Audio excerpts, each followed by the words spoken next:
just returned back to this spring barley whole crop in Dumfriesshire today. We're about 8 days on from the last video and the last samples that we took of the crop. With the weather being absolutely scorching, things have progressed really quite nicely over the last week, and today, as you can see, is harvest day. So I thought we'd just run over a few things to look out for on the day of harvesting your whole crop.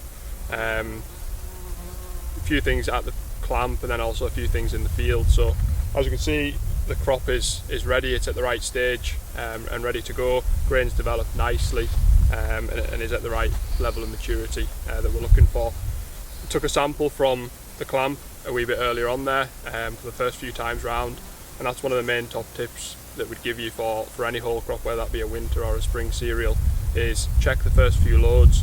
Is the chop length right, which in this crop it is after the first few loads, and that's going to help in a number of ways. It's going to help the guy on the pit with the buck raking get a good, nice, consolidated pit, and it's also going to help with intakes, dry matter intakes for the cows once this has been ensiled and start to feed out. The other thing that we're looking at in that clamp is how well the grain is being processed.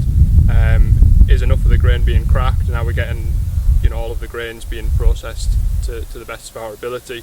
If not, we need to be speaking to the contractor and making sure that mill in the forager is working to its utmost. It might mean slowing down a wee bit, but we've really got to get the most out of that starch so that cows can utilise it fully in the winter. The last thing we want to be seeing is that whole crop coming out of the pit with uncracked, unprocessed grains and too much coming through the cows and not being utilised.